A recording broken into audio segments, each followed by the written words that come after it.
eh meron daw ditong ano, may mga nararamdaman daw sila dito kakaiba. Pero ako naman,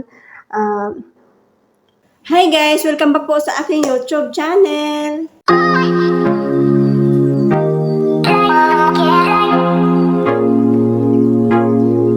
Guys, kung bago ka lang po sa aking YouTube channel, please consider naman po to subscribe and please click the notification bell para lagi po kayo updated sa aking mga susunod pa na video.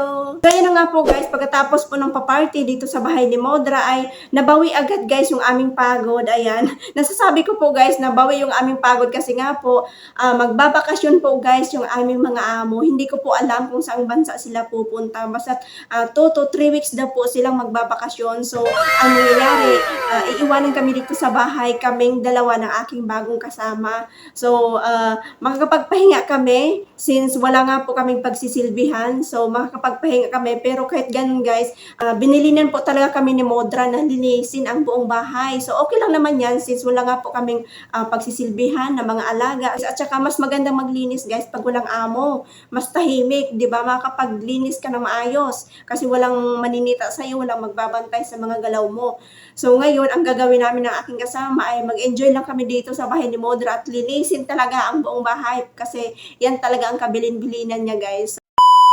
Hi guys, good morning. Ayan, so ito guys ang unang araw ng pag-alis nila Modra. Kagabi guys, umalis sila alas 12 ng gabi. So ngayon guys, mag-isa ko lang ngayon dito guys kasi nga ina-expect ko na dalawa kami ng kasama ko iwanan dito. So yun pala, yung kasama ko guys, yung bagong dating, kinuha siya guys ng anak ni Modra kasi nga ipapalinis daw siya doon sa bahay nila. May katulong naman yun, yung Indonesian, pero yun nga, malaki din kasi ang bahay ng anak ni Modra, kaya pinapunta doon since wala naman po kaming gagawin daw dito. Pero kung tutuusin guys, napakarami po kaming gagawin talaga dito kasi nga pinapalinis kami ni Modra sa buong bahay. So ngayon, wala tayong magagawa kasi nga yan ang gusto ni Modra, yan ang gusto ng amo.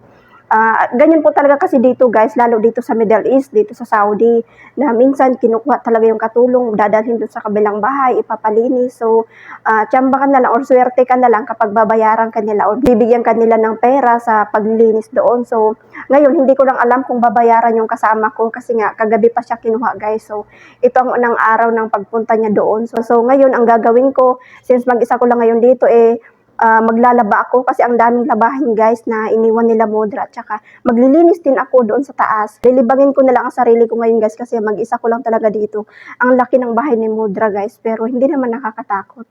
Pero kwento ng mga napalitan ko dito meron daw ditong may mga nararamdaman daw sila dito kakaiba. Pero ako naman, ngayon so far wala naman ako nararamdaman na kakaiba. Walang duwag sa ating lahi. Matatapang tayong lahat.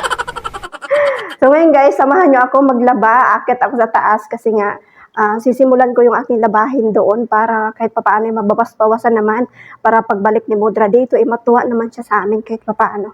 So ayan guys, tayo ay papasok na dito sa aking mahiwagang laundry. Ayan, ang dami kong labahin guys.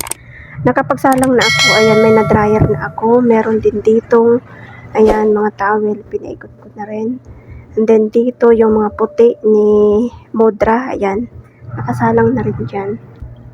So ayan, habang hinihintay ko itong mga sinalang ko na matapos, ay pupunta muna ako doon sa planchahan guys. Mamamalansya ako kasi marami ding planchahin doon.